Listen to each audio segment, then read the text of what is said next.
Let us solve another continuous beam problem using the moment distribution method. So before we analyze this given structure, we would like to look into the dimensions and also the loading that is on the structure. Okay, so this continuous beam has members like AB, BC, CD, DE, which are subjected to different type of loading. For member AB, it is a cantilever portion which is subjected to a point load at its free end, and member BC is subjected to concentrated load of 80 kilonewton. Two concentrated loads which are same in magnitude, as you can see, 80 kilonewton and 80 kilonewton. And you should also observe the distance of both the concentrated loads. It is 2 meter distance from B and 2 meter distance from C. Both are located. It means you can say that both the loads are symmetric in nature, right? So going with the member CD is not subjected to any kind of loading. Member D is subjected to a UDL of 40 kilonewton per meter. Also try to observe the length of all the members. Cantilever member is 3 meter and member BC is 6 meter, CD is 4 meter, DE is 4 meter, right? So once you understand the structure, once you observe all the loading and dimensions, next thing is to modify it. Okay, there is a necessary to modify here. As I told you in the previous video, there was a problem that I solved in slope deflection, considering it to be a continuous beam and also having a cantilever member. Okay, so whenever you encounter a cantilever member, what I tell you to do is to make a modification in the structure.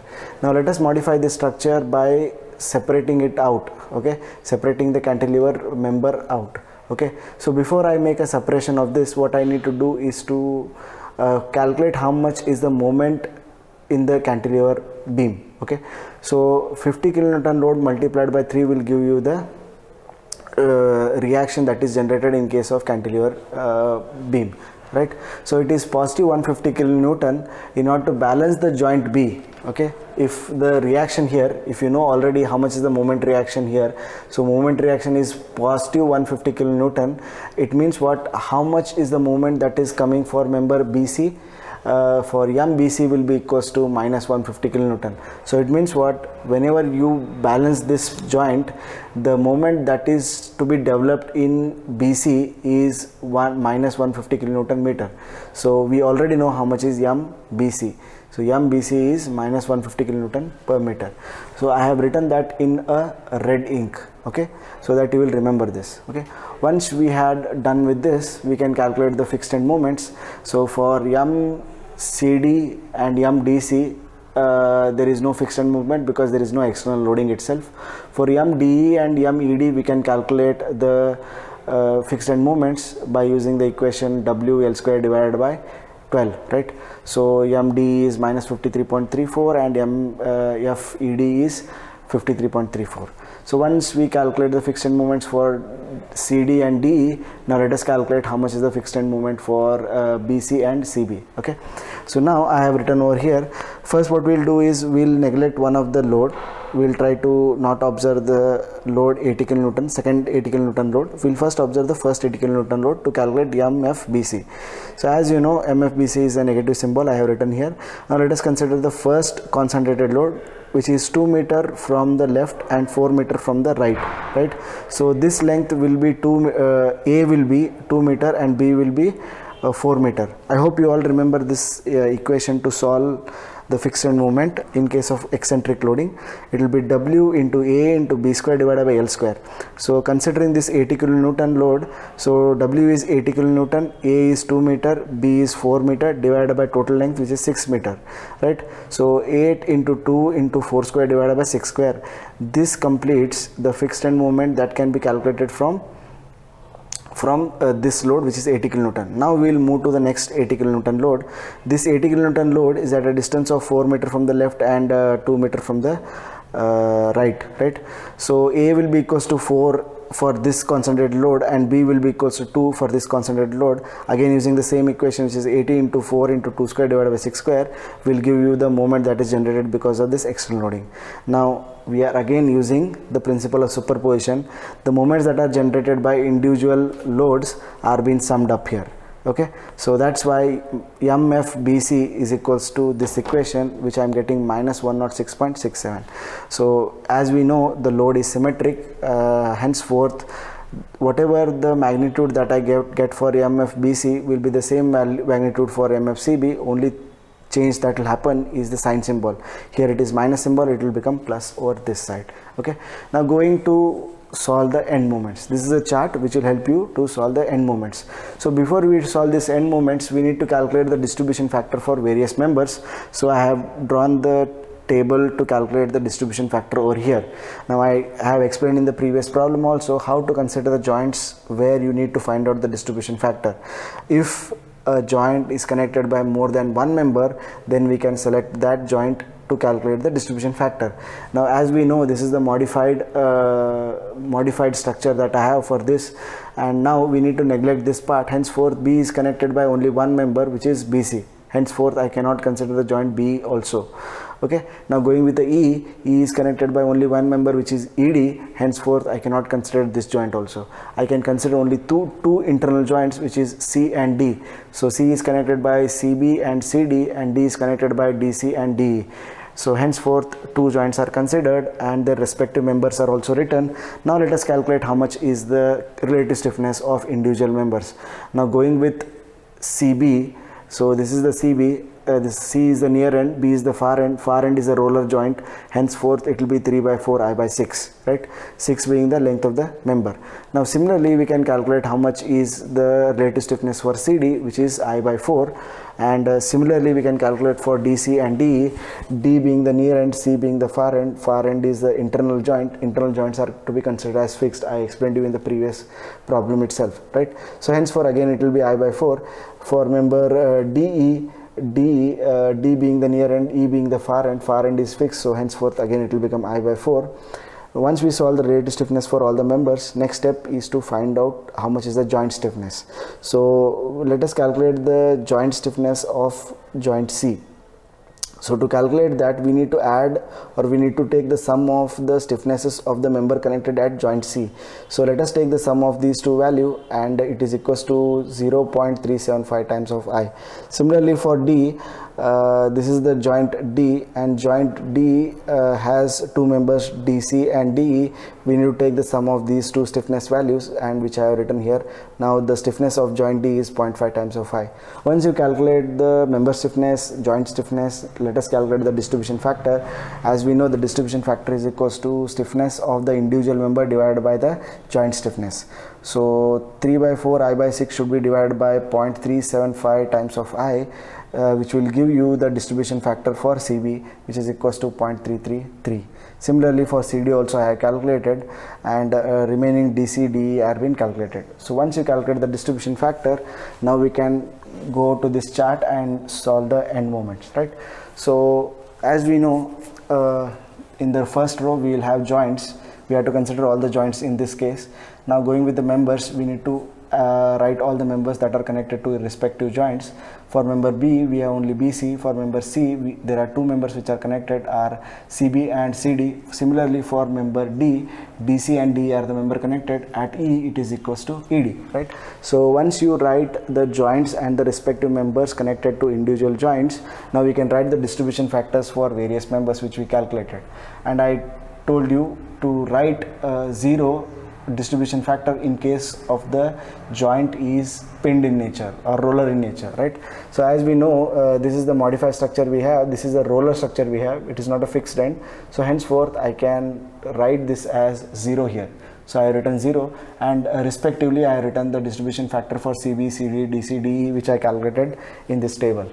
Okay, and finally I have written here 1. I have written 1, which means it is a fixed support. I had explained you why I write 1 and 0 in case of end supports being fixed or roller. If it is roller or pinned, I will go for 0 value. If it is fixed condition, I will go for 1 value as distribution factor, because I want you to remember that whenever it is 1 written, you need to carry over to that end. Okay, whenever it is 0 written, so you should stop carrying over to that end. So to make you remember that, I have written the distribution factors. Okay. Okay, once this is done, the next step is to balancing it out. Okay, the first step in balancing is to balance the joint B. So joint B, this is the joint B which I had to balance. Now coming to the point, how much is to be balanced? Now we know, so coming to joint B, we need to balance this joint B.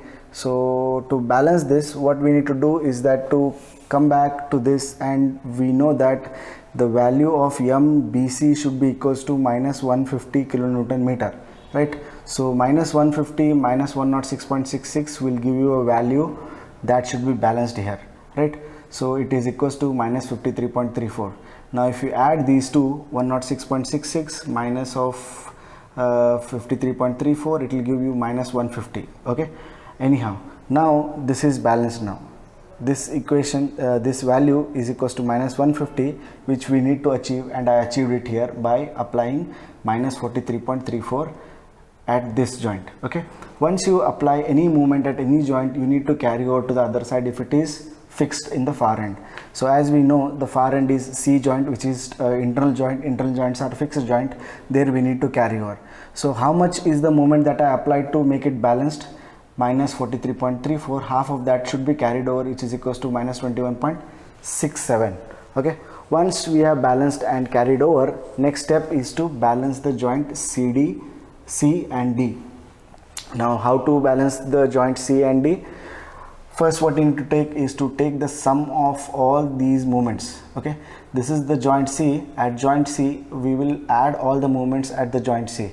So the fixed end moment at joint CB is 106.66. Similarly, the fixed end moment for CD is 0, and again there is a carried over moment is there, which is minus 21.67. We will take the sum of all these three, and then we will change its sign symbol. We need to change its sign symbol. If I take the sum of this, I will get a positive value. So if I get a positive value, you need to change its symbol to negative, and whatever the sum that you got, you have to multiply with the distribution factor of CB and write in the CB column, and you have to multiply with this distribution factor of CD, and you have to write in the CD column. Similarly, we can solve for DC and DE. So this completes the balancing of joint C and D. I hope there is no doubt in this. Okay, next thing is that I need to carry over to member CD to DC. Is this correct? Now see here, observe this. This is CD. CD has to carry over to DC. This is C joint. If I apply some moment over here, I have to carry it over to the far end D, DC, right? So how much you will carry over? Half of the value that you applied. So if I apply here minus 56.66, half of 56.66 is 28.33. I'll carry over to member D, DC. Okay, this is minus 28.33. Again, 26.66 is the moment that you applied here, which is for DC, and the carryover will be for CD, which is equals to 13.33. Okay, remember this. This is how I have balanced the CD and I applied the carryover. Okay, as we know, in case of the far end is fixed, in case of E, we carry over half of that. Okay, but in this case we are not carrying over because it is roller joint and it is already balanced. So once we have balanced it, we will not alter it. So we will keep on writing it as 0. Now this completes your first iteration. After the completion of first iteration, in the previous problem, we got directly the solution. We had written the end moments, but even after the first iteration, I have written several other iterations here. Now you must ask this question, why we are doing other steps. Okay, whether this structure is balanced or not, whether we can calculate the end moments or not. Now try to understand this logically. Okay, when I balanced it out, okay, you take the sum of this 106.66 minus 21.67 minus 28.03 will be equal to minus 56.66. So when I did this step called balancing of joint C and D, both were balanced. Now similarly here also 0 plus of minus 53.33, I applied the distribution factor. I have written how much is the value of these two. Okay, now if I take the sum of this and sum of this, you will get to know that both are equal and opposite. Now it is balanced, right? But after I carried over, there are extra moments that come in place, right? Now again this is imbalance. Now again the joint C has imbalance because I added an extra of 33 while carrying over, right? So that's why we have to go for a next step. So in the next step again we will balance it. Now what value we need to balance? We need to balance this value. Okay, this 13.33 is there, which is imbalanced moment for joint C. So again this value, only this value 13.33 should be multiplied with the distribution factors and written over here. Now see here, 13.33 multiplied by 0.333, which is 4.43. I told you while balancing what we need to do, we have to change the symbol, we have to make it negative. So if we are getting plus here, we need to write minus. So we need to convert this minus 13.33 multiplied by 0.33 has to be written the value here. So the value is minus 4.438. Now similarly 13.33 is multiplied by 0.667 and written over here, which is 8.89, and minus symbol should not forget. Okay, so once we are done with this, again we'll go to joint D. Now again we need to balance it. 14.165 are the values that we are getting, and we have written over here after balancing. Now again, once you complete the balance, you have to go for carryover. Again I have carried over, as you see here, CB to BC we cannot carry over, it is roller. CD to DC is been carried over, and DC to CD has been carried over. Similarly DE to ED has been carried over. Okay, now again in the second iteration also, once I carry over, there is an extra moment that come in place, and because of that again joint C and D are under imbalanced nature, right? So again we need to balance it. The same step, how to balance it? Whatever the value we get here, 7.025, which is the value we got from the second iteration, this has to be multiplied by the respective distribution factor. Changing the sign symbol, we have to write here. Again same thing here, this value is multiplied by the distribution factor of DC and DE and written over here. Again the carryover process. So again the same step. These are the number of iterations I have done. Now you must be thinking, where should we stop? We need to stop wherever you want.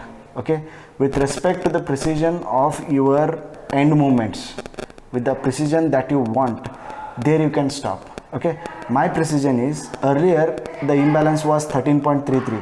After completion of fourth iteration, the imbalance is reduced to 0.59. So I want to stop here, because already the imbalanced moment between these two are less than 0.59, right? 0.59 kilonewton meter. So I want to stop here. But if you want more precision, we can go for another carryover and we can continue another balancing. Okay, so this can be continued, but logically we need to stop when we come to a decimal number. When we are greater than the decimal number, when they are 13.33, 7.08, this value is higher number, right? So when this imbalance reduces to 0.59 or 0.37, there we can logically stop, right? Our end movements are quite precise compared to the earlier values, right? So this is how we can stop. Okay, now I have stopped at the last iteration. This is my last iteration. As you can see here, I have carried over only to the far ends, but at internally I have not carried over. If I carry over, again what will become? It will become imbalanced. If it becomes imbalance, again I have to go for next iteration process, right?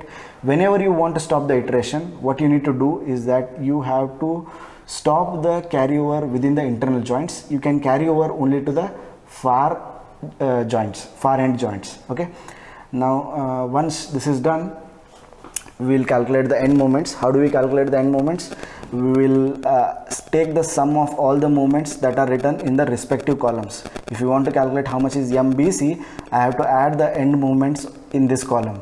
So this is minus 106.66 minus 43.34 plus of 0 plus of 0 0 0 0. It will give you MBC. MBC is equals to minus 150. Now see here, this is balanced. The joint B is balanced because this is positive 150 and this is negative minus 150, which we have written. Okay, next, to solve MCB, we need to keep on adding from here. Okay, 106.66 minus of 21.67 minus of 28.3 minus of 4.43 minus of 2.35 minus of 0.369 minus of 0.196 will give you the value of MCB. MCB is 49.329. If it is 49.329, this side will become minus 49.329. If you want to verify, you can take the sum of all of this. Okay, now similarly for DC also, you will add the moments in the column DC. Similarly for DE also you will add all of them, you will get to know the value. Okay, so the MDC is 8.92, MDE is minus 8.92, and similarly for MED also you take the sum of all the values that are written in the column ED, so it will be 75.535. so this is how we calculate the end moments in case of moment distribution method. Okay, so if you have found difficulty in any of the step, any of the part, you try to ask the question so that I will try to clarify if there is any doubt exists. Okay, right, thank you.